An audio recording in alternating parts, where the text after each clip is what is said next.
It is engagement season and bridal shows are in full swing, and my DJ company exhibited at a small local venue's bridal show, and I experimented and did something that I've never tried before, and I wanted to walk you through it. So I'll let you know if it was a success or an utter failure.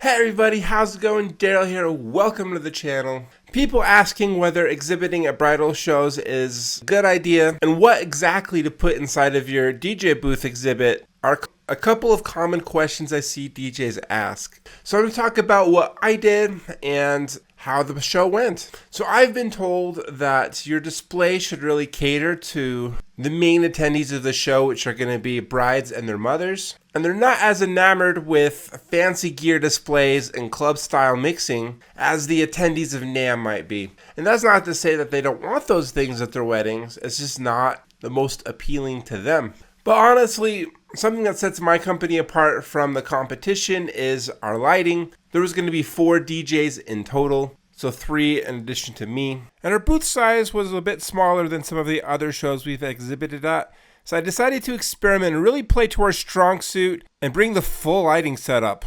So let me walk you through the booth. I have Braxton here. He's going to be helping me spin today. So last year we were very light on production and more focused on branding. So we have a little bit of branding, got some business cards, and then I'm very excited about like this TV booth, the Humpster B3, because it looks sleek, it's very compact. It makes the booth feel less cluttered, it has a smaller footprint. People can see Braxton mixing over here. So I'm gonna go through the lights. We have 4 of these, both IR4 mini pars, 6 of these both lighting 360 pixel tubes, and we have 2 of these battery powered beams, but these are all battery powered, super easy to set up, so I'm very excited about that. Of course, we're controlling all of it wirelessly, and we're using SOUNDSWITCH with the SOUNDSWITCH Control 1. Braxton's using Serato, but nobody can be perfect. Virtual DJ is way better. We're using the Rain 1, and then we got our JBL Eon 1 Pro.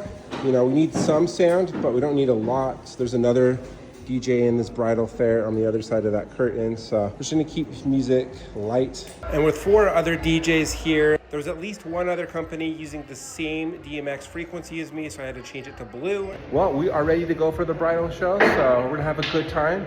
We're gonna see how this year's strategy compares to last year. I'll let you know.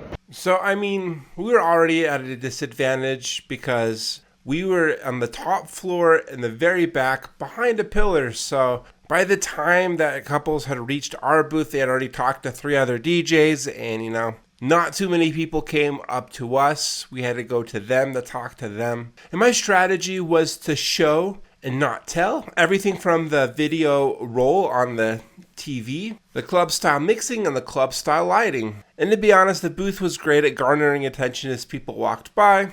But yeah, not many people came up to the booth to learn more. We had to really go to them to initiate a conversation. But I was pretty happy with the Humpster B3 DJ booth. I really enjoyed it because in the past I've had to put my TV on a truss and have a DJ booth, and it started to look a little bit cluttered. I was able to have my TV display and have it look really clean, but people were able to see Braxton's hands and perform, and yeah, that was awesome. And I liked how portable the booth was. I mean, it was very snowy that day. And on the way home, I did see like a big old truck with a attached trailer similar to mine, and the trailer was rolled into a ditch, still attached to the truck. Sometimes I like just being able to take my car without the trailer. And if you are looking for a Humpster B3, now's the time. They're actually in stock, and my friends over at Hollywood DJ have some excellent sales right now, so link in the description below. And so I get my advertising materials from PB Backdrops. So the